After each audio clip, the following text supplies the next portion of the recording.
Celtics pretty much have to run their offense through Kevin Garnett. If Kevin's not going to post up, setting up to do that now, at least he's passing the ball, creating some good opportunities for teammates. Glenn Davis guarding his former teammate. Oh boy. And Duhan picks up the loose ball. Imagine those two had some battles in practice, wouldn't you? Davis and Garnett. Yeah, I think being a teammate of Kevin Garnett is an acquired taste, I think.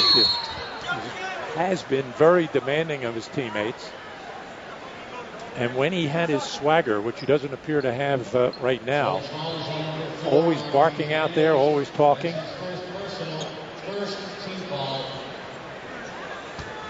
That foul was not on Garnett. It was on Marquise Daniels. And Glenn Davis goes to the free throw line to shoot 2.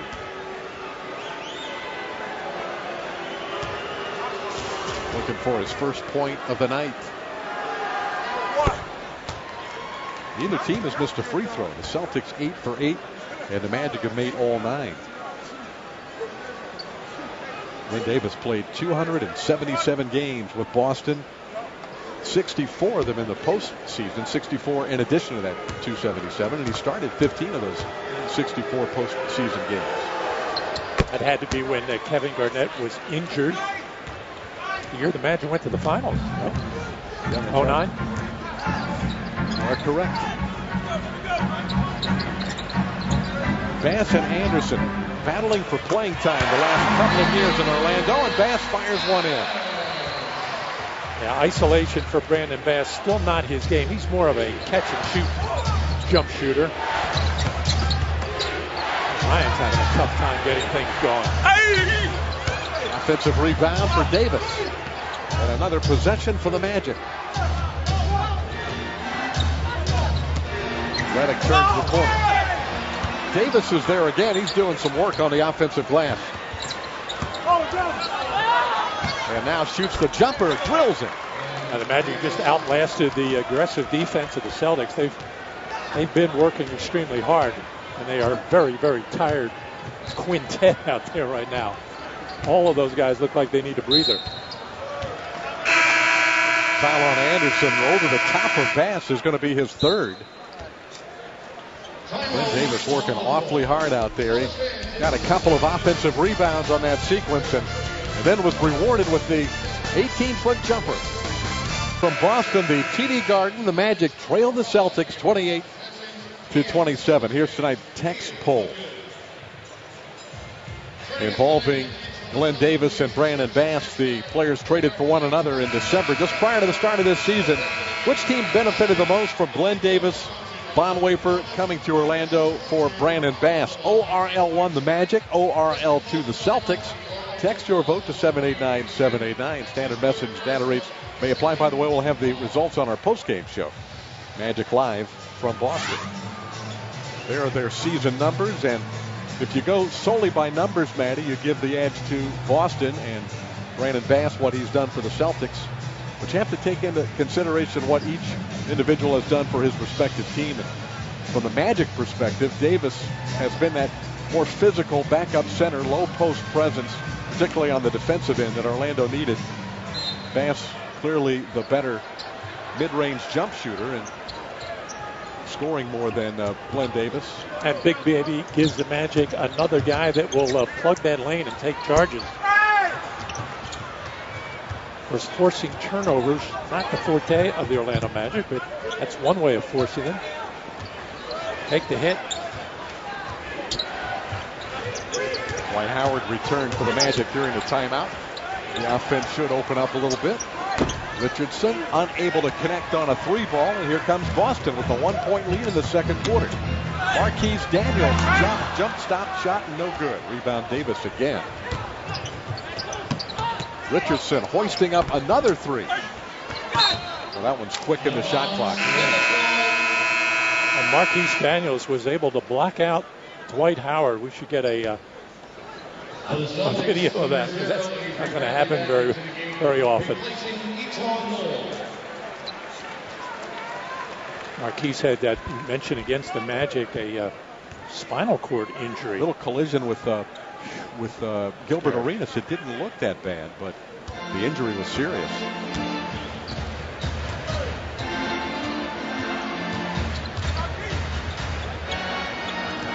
Avery Bradley is back in the game for Boston. Jermaine O'Neal for the Celtics. And Richardson slipped it out of bounds.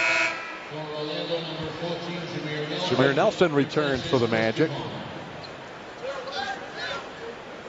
The Celtics are keeping it as simple as possible at the offensive end. Throw the ball the elbow, try to hit somebody in the post up.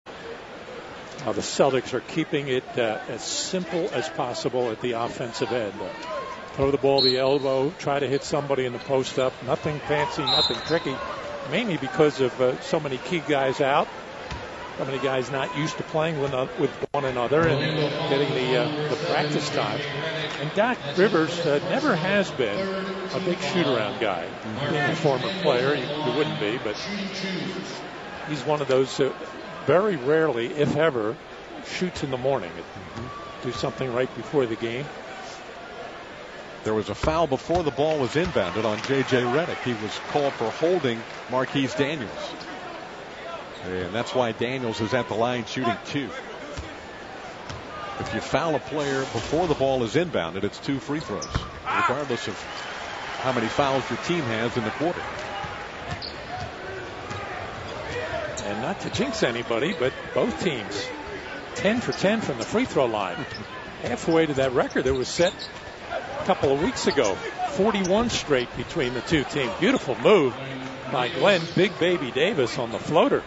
I didn't see anybody rushing to get in his way to take the charge. Bass went flying by. The whole flyby, huh? Yeah. So Davis has 6 for the Magic.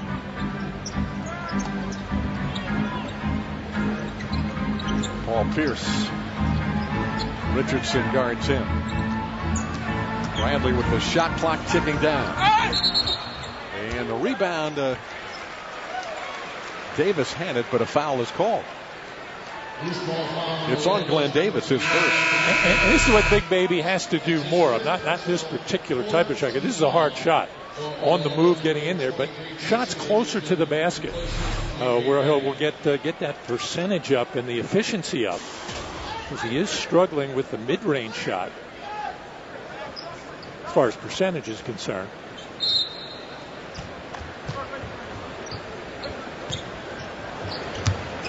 Here's Pierce finding Brandon Bass for the jumper. And that's more like Brandon Bass's game.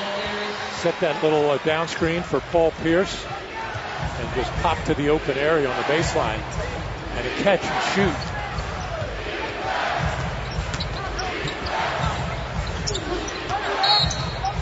This time the foul on Bass. That's number 2 on him.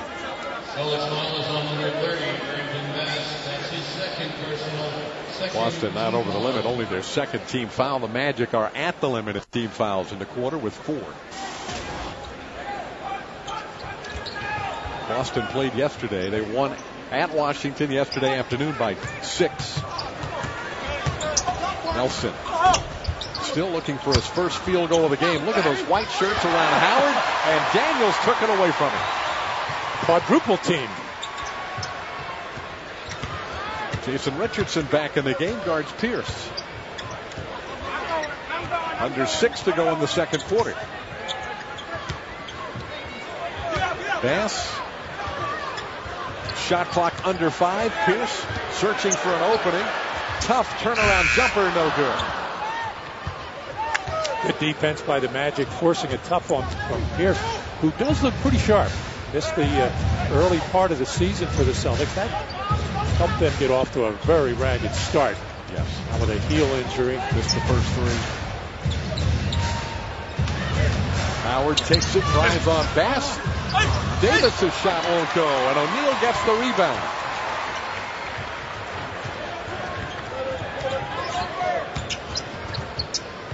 Daniels feeds out to Pierce. 15-foot jumper, no good. Rebound Davis. Nelson driving on Bradley. Now Boston has a chance to run, but the Magic have 3 blue shirts back. Daniels, an off-balance shot. Davis has another rebound. And the Celtics, other than Avery Bradley, they're just not comfortable running the floor. With Rondo, and when they're completely healthy, they will do it a little bit better because Rondo makes so many good decisions and good plays in the open floor. This foul is going to be on Jermaine O'Neal. It'll be number 3 on the 6-time All-Star. Howard will go to the line when we come back. Hey, we're back in Boston, and both teams struggling shooting the ball, 23% in the second quarter. The Magic are under 30% for the game, trailing by 3. Fans, be a part of the starting lineup. Enter to win a chance to high-five the players on the court. Sign up for True Blue Text presented by T-Mobile. You can text the word HIGH, H-I-G-H, to 78307. That's 78307.